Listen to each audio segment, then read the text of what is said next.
திருக்குறள் கதைகள் கதைகள் 278. காலில் வந்த இருவர்.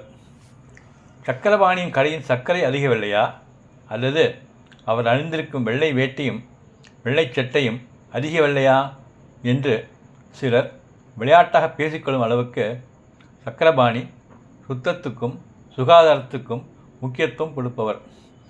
தான் எப்போதும் குளித்துவிட்டு வெள்ளை ஆடை அணிந்து தூய்மையுடன் இருப்பது போல் தன் கடை ஊழியர்களும் இருக்க வேண்டும் என்பதில் உறுதியாக இருப்பவர் சக்கரபாணி. வேலைக்கு வரும்போது அவர்கள் குளித்துவிட்டு சுத்தமான ஆடை அணிந்து வர வேண்டும் என்பது விதிமுறை. அவர் நடத்தி வந்தது சிறிய மளிகை கடை ஆனாலும் ஊழியர்களுக்கு சீருடை உண்டு. அதை துவைத்து தூய்மையாக அணிந்து வர அவர்களுக்கு இலவசமாக துணிக்கு போடும் சோப் பவுடர் ஆகியவையும் உண்டு. அவர்கள் குளிப்பதற்கான சோப் தவிர. கடையில் வேலை செய்யும்போது வியர்வை வழி முகத்துடன் இருக்கக்கூடாது என்பதற்காக ஊழியர்கள் அவ்வப்போது கடைக்கு பின் உள்ள குளியல் அறைக்கு சென்று முகம் கழுவிக்கொண்டு வர வேண்டும் என்பதும் விதிமுறை. யாராவது ஊழியர் வியர்வை நிறைந்த முகத்துடன் இருந்தால், ஏண்டா உன் மூஞ்சியில் வைத்த வியர்வை கடையில் இருக்கிற எண்ணெயில் விழுந்து அது அசுத்தப்படுத்தணுமா, போய் மூஞ்சி கழுவிட்டு வா போ என்பார் சக்கரபாணி. சுத்தத்துக்கு அவர் கொடுத்த முக்கியத்துவத்தினாலேயே அவர் கடையை நாடி பலர் வந்தார்கள். வியாபாரமும் நன்றாக நடந்தது. கதவு தட்டப்பட்ட சத்தம் கேட்டு சக்கரபாணியின் மனைவி விஜயா, இந்த காலை நேரத்தில் யாராக இருக்கும் என்று நினைத்தபடியே கதவை திறந்தாள். 2 பேர் நின்று கொண்டிருந்தார்கள்.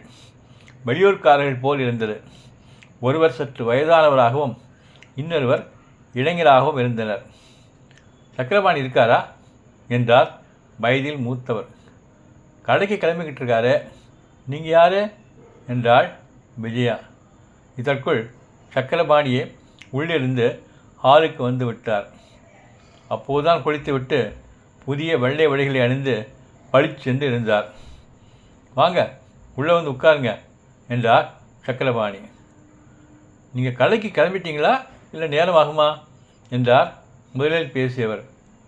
டிஃபன் சாப்பிட்டு கிளம்ப வேண்டியதுதான், வாங்க நீங்களே டிஃபன் சாப்பிடலாம், உள்ளே வாங்க, ஏன் அங்கேயே இருக்கிறீங்க என்றார் சக்கரபாணி. நீங்கள் சாப்பிட்டுட்டு வாங்க, நாங்கள் வெயிட் பண்ணுறோம். உள்ளே வந்து உட்காருங்க, நான் 5 நிமிஷத்தில் வந்துடுறேன் என்றார் சக்கரபாணி. அவர்கள் தயக்கத்துடன் உள்ளே வந்தார்கள். ஆமாம், நீங்கள் என்ன விஷயமா வந்திருக்கீங்கன்னு சொல்லவே இல்லையே என்றார் சக்கரபாணி. இல்லை, நீங்கள் சாப்பிட்டுட்டு வாங்க, அப்புறம் பேசலாம் என்றார் அவர்.